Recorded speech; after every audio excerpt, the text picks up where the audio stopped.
کو کس نظر سے دیکھتے ہیں اور وہاں کے مجاہدین کے لیے آپ کی کیا ترجیحات ہیں؟ بسم اللہ الرحمن الرحیم، الحمد للہ رب العالمین۔ بنگلہ دیش کے مسلمان آج ایک انتہائی نازک دور سے گزر رہے ہیں، اور اس جگہ تک پہنچانے میں پاکستانی فوج کا کردار، اس ظالم شریعت کی دشمن اور امت کی اس خائن فوج کا حصہ بھارتی ریاست سے کسی بھی طور پر کم نہیں ہے۔ 1971 میں پاکستانی فوج کے شرمناک مظالم یہ غیور قوم آج تک نہیں بھول سکی۔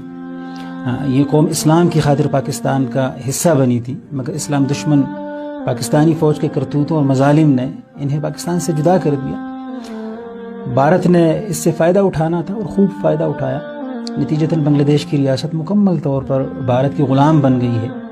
یہاں کی فوج، پولیس، عدلیہ اور میڈیا سب آج بھارتی زبان بولتے اور اس کے احکامات پر عمل کرتے نظر آتے ہیں۔ جہاں تک عوام کا تعلق ہے تو الحمدللہ یہاں توحید کے فرزندوں اور شمع رسالت کے پروانوں کی کبھی کمی نہیں رہی ہے، اور یہی وجہ ہے کہ ایسے اہل ایمان پر زمین انتہائی تنگ کی گئی ہے۔ بتوں اور گائے کے ان پجاریوں کا ہدف اس مسلمان عوام کو ان کے قیمتی ترین اثاثے ایمان سے محروم کرنا اور اپنا مکمل طور پر غلام بنانا ہے۔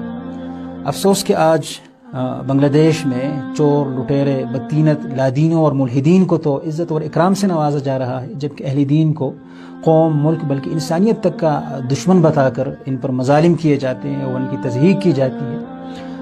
2013 میں ڈھاکہ کے اندر ایک دینی اجتماع پر شب خون مارنا اور محض ایک رات میں خاموشی کے ساتھ 1000 سے زیادہ مسلمانوں کو شہید کرنا، پھر بھارت کے ساتھ لگے سرحدی علاقے ساتکھیرا ضلع کے اندر بھارتی فوج کا خود بنفس نفیس بنگلہ دیش کے اندر گھسنا اور بنگلہ دیشی فوج کے ساتھ مل کر 50 سے زیادہ مسلمانوں کو تہہ تیغ ڈالنا اور ان کے گھر بار تباہ کرنا، کاش یہ وارداتیں آخری ثابت ہوتی، مگر ایسا نہیں ہے۔ اور آج بہت افسوس کی بات ہے کہ آج ایک طرف اہل ایمان کی پھانسیوں، قتل در قتل اور قید و بند کا سلسلہ زوروں پر ہے، تو دوسری طرف دین دشمن ملحدین اور گستاخان رسول جیسی رذیل ترین مخلوق کو مکمل پشت پناہی حاصل ہے۔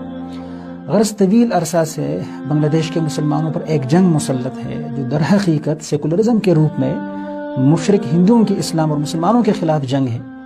ایسے میں بنگلہ دیش کے مسلمان جانتے ہیں کہ ان پر جہاد فرض ہو چکا ہے۔ یہ جہاد بنگلہ دیش میں بھارتی دین دشمنی کے خلاف دفاع کے عنوان سے ہو یا کشمیری اور بھارتی مسلمانوں کی نصرت کے نام سے، ہر صورت میں بھارتی ریاست کے خلاف اٹھنا آج فرض عین ہے۔ یہی وجہ ہے کہ ہماری جماعت کے نزدیک بھی بنگلہ دیش بلکہ پورے برصغیر میں بھارتی ریاست اہم اور ایک بڑا ہدف ہے۔